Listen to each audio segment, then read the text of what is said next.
Price the Lord. Hallelujah. ಇಲ್ಲಿ ದೇವರ ವಾಕ್ಯ ಹೀಗೆ ಹೇಳುತ್ತದೆ, ಈತನು ದೇವದೂತರಿಗಿಂತಲೂ ಉತ್ತಮನಾದನು, ಅವರಿಗಿಂತ ಶ್ರೇಷ್ಠವಾದ ಹೆಸರನ್ನು ಹೊಂದಿದನಲ್ಲ. ಹೇಗೆಂದರೆ, ನನಗೆ ನೀನು ಮಗನು, ನಾನೇ ಈ ಹೊತ್ತು ನಿನ್ನನ್ನು ಪಡೆದಿದ್ದೇನೆಂತಲೂ, ನಾನೇ ಅವನಿಗೆ ತಂದೆಯಾಗಿರುವೆನು, ಅವನು ನನಗೆ ಮಗನಾಗಿರುವೆನು. ಹಲ್ಲೆಲೂಯಾ. ನೀನು ದೇವರಿಗೆ ಬಹು ಅಮೂಲ್ಯನಾಗಿದೆಯಾ. ಹಲ್ಲೆಲೂಯಾ.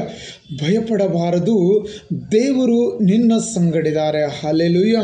ದೇವರು ನಿನ್ನ ಜೊತೆಗಾರನಾಗಿದ್ದಾನೆ. ಹಲ್ಲೆಲೂಯಾ. ದೇವರು ನಿನಗೆ ತಂದೆಯಾಗಿದ್ದಾನೆ. ಹಲ್ಲೆಲೂಯಾ. Praise the Lord. ದೇವರು ನಿನ್ನ ಸಂಗಡ ಇದ್ದು ನಿನ್ನನ್ನು ನಡೆಸುವ ದೇವರಾಗಿದ್ದಾನೆ. Praise the Lord. ಹಲ್ಲೆಲೂಯಾ. ಇವಾಗ ನಮ್ಮ ಮಕ್ಕಳು ಜಾತ್ರೆಗೆ ಹೋದರೂ ನಾವು 100 ಸಾರಿ ಅವ್ರಿಗೆ ಫೋನ್ ಮಾಡ್ತೀವಿ, ಎಲ್ಲಿದ್ದೀಯಾ, ಹೇಗಿದೆಯಾ, ಏನು ಮಾಡ್ತಾಯಿದ್ದೀಯಾ ಅಂತೇಳಿ ಈ ರೀತಿಯೆಲ್ಲ ಕೇಳ್ತೀವಲ್ಲ.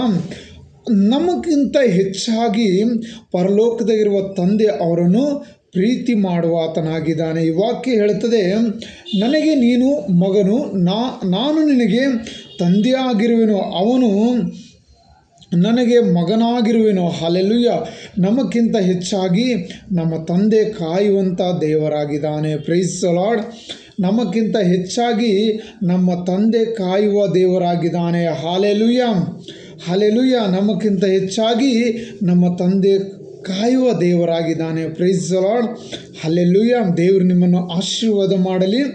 ಈ ವಾಕ್ಯ ಹೀಗೆ ಹೇಳುತ್ತದೆ, ದೇವರು ನಿಮಗೆ ತಂದೆ ಆಗಿದ್ದಾನೆ. ಹಲ್ಲೆಲೂಯಾ.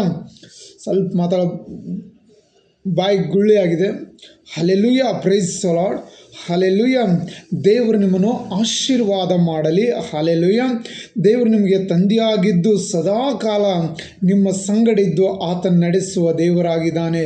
ನೀವೆಲ್ಲೇ ಇದ್ದರೂ ಭಯಪಡಬಾರದು, ದೇವರು ನಿಮ್ಮ ಜೊತೆಗಾರನಾಗಿದ್ದಾನೆ. ಹಲ್ಲೆಲೂಯಾ. Praise the lord. ನಾಳಿನ ವಾಕ್ಯದಲ್ಲಿ ನೋಡೋಣ. ಹಲ್ಲೆಲೂಯಾ. ಬಾಯಿ ನಾಲ್ಗೆ ಕೆಟ್ಟಿದೆ, ಮಾತಾಡೋಕ್ಕೆ ಕಷ್ಟ ಆಗ್ತಾಯಿದೆ. Hallelujah. Praise the Lord. Hallelujah. ದೇವರ ಪರಿಶುದ್ಧವಾದ ನಾಮಕ್ಕೆ ಸ್ತೋತ್ರವಾಗಲಿ. ಈ ವಾಕ್ಯ ಬೆಳಗ್ಗೆ ಇವತ್ತು ಓದುವ ಭಾಗ್ಯ ಕೊಟ್ಟಿದ್ದಾನೆ, ಅದಕ್ಕಾಗಿ ಸ್ತೋತ್ರವಾಗಲಿ. ದೇವರು ನಿಮ್ಮೆಲ್ಲರನ್ನು ಹೆಚ್ಚಾಗಿ ಆಶೀರ್ವಾದ ಮಾಡಲೆಂದು ಕರ್ತನಾದ ಯೇಸು ಕ್ರಿಸ್ತ ನಾಮದಲ್ಲಿ ಬೇಡಿಕೊಳ್ಳುತ್ತೇನೆ ಸ್ವಾಮಿ. ಆಮೇನ್.